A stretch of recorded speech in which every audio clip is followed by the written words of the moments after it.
What do Andrew Tate, Iman Gadhzi, and Donald Trump all have in common? They're all cult leaders, and I mean that in the best way possible. They learned one thing very quickly. Personal brands are dead. You have to become a cult leader if you want real influence. But here's the thing. Their strategy is actually not that complicated. I'm going to share it with you and break it down right now. They've all mastered a common branding element called the common enemy. So what is a common enemy in branding? Andrew Tate rallies his audience against the Matrix. Iman Gadhzi talks against the 9-to-5 lifestyle and against the elites. Donald Trump talks against fake media, fake news, and the establishment. If you're nodding along right now, you've probably felt the pull of this personal branding and common enemy element, and you've probably seen it in other personal brands too. This strategy works because it connects deeply with the audience's personal fears, desires, and frustrations. Here's the definition, but I'm also going to tell you how you can apply it to your personal brand. A common enemy in branding is any common opposition, enemy, or force that you and your audience can rally together to go defeat. It creates unity, belonging, and purpose. By identifying a common enemy, you position yourself as an ally for your audience to go to war with. It strengthens their emotional connection and their loyalty to your personal brand. They will feel that you just get them. You understand them. So here's how you can apply this. Identify what frustrates your audience the most. What keeps them awake at night? What are their biggest concerns during the workday? What systems, mindsets, or outdated practices are holding them back? What are the roadblocks or bottlenecks stopping them from achieving their goals? So for example, I have a client and we're building out his personal brand, talk about AI, and he's building intelligent workflows for businesses. So one common enemy could be delays and setbacks and bottlenecks and constraints in the business because of human capital. Humans are just naturally going to move slower than technology. So if our common enemy that we're building for him is slow workflows due to human elements, we can replace that with software and AI. So a business owner that's like, dang, I just wish I could move faster. And these people are super slow. I just wish I could have 10 more of this person.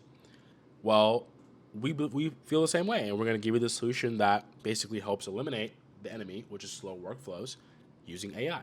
So what this does in this example is the business owner is now going to identify with the personal brand much more and be like, oh, he also hates slow moving people. He also hates slow workflows, whatever it may be.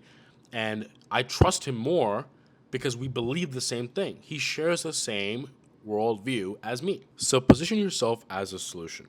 Show the audience that you're on their side. You're fighting the same exact battle as them. Make it clear that you understand their frustrations and you actually have a solution, which is the answer to their problems.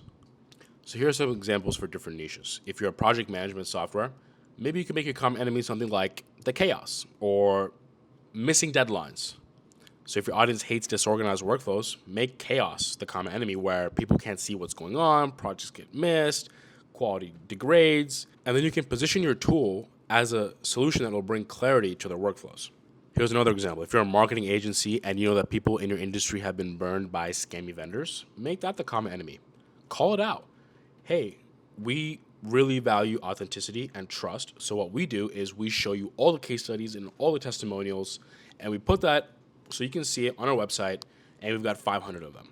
And we hate scammy vendors because we know that they're bringing a bad name to us, and this is how we're combating that, by putting our reputation and trust and proof first. So somebody that's looking for a marketing agency has been burned before. They already hate scammy vendors, and you're saying, I hate scammy vendors too. This is what we're doing to show that we're not a scammy vendor. That person is more likely to trust you because, one, you share the same worldview as them, and two, you're positioning yourself in a way that actively fights against that common enemy of scammy vendors, and you're showing your proof and testimonials and whatever, and they're more likely to trust you because of that. By aligning yourself with your audience's frustrations and fears and finding a common enemy, you make your brand unforgettable. So common enemy isn't just a strategy, it's just a tactic, but the main goal is to make your brand resonate with the audience so deeply that they never want to let you go because you're the only one that understands them and share the same worldview as them. It positions you as a trusted guide to lead them to victory. So here's a takeaway for you. What is your audience's biggest frustration or fear? If you don't know, go talk to them. If you do know, that's great. You should find a way to associate yourself with an element that fights against the common enemy that you and your audience share. If you define that, you'll have a foundation for a solid, bulletproof brand. So subscribe to this channel if you want more content like this, and if you value it, it lets me know that I'm doing a good job. Thanks.